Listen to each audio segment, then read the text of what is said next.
KPK diminta transparan terkait OTT PJ Bupati Sorong dan sejumlah pejabat lainnya.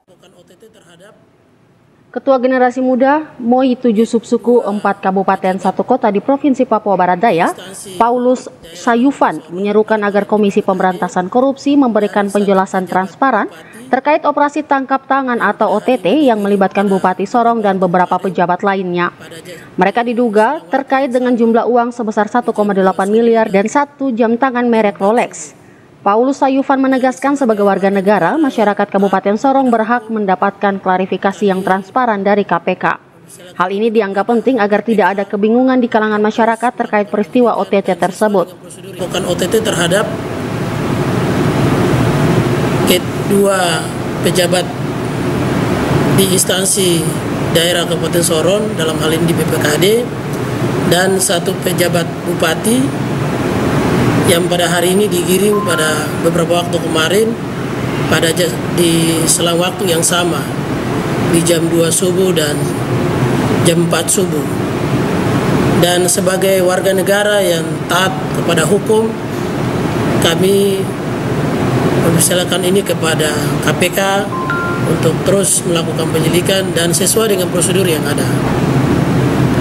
Kami warga negara perlu dilindungi hukum sesuai dengan amanat undang-undang, dan berkaitan dengan hal yang kemarin disampaikan di media berkaitan dengan OTT, saya menyampaikan bahwa secara tegas hal itu tidak benar.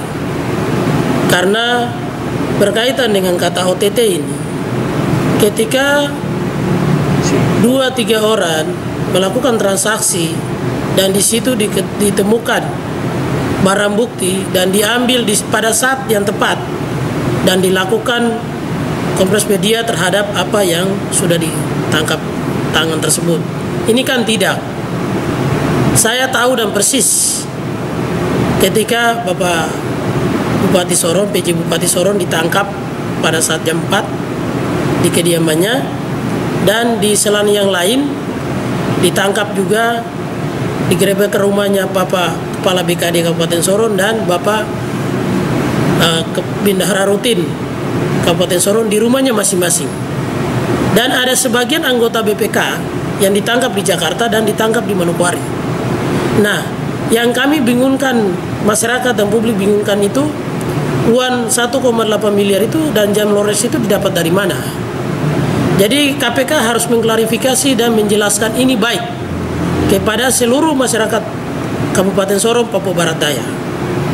Dan kami perlu sampaikan, KPK harus transparan terhadap apa yang dilakukan.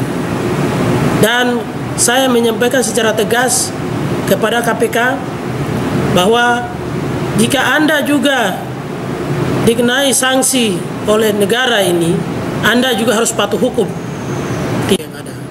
Diharapkan KPK dapat merespon dengan transparan dan memberikan penjelasan yang memadai kepada masyarakat Kabupaten Sorong. Transparansi ini dianggap sebagai upaya untuk membangun kepercayaan publik dan memastikan bahwa penegakan hukum dilakukan secara adil dan objektif. Semi Penjalang CWM Channel. Secara tegas hal itu tidak benar.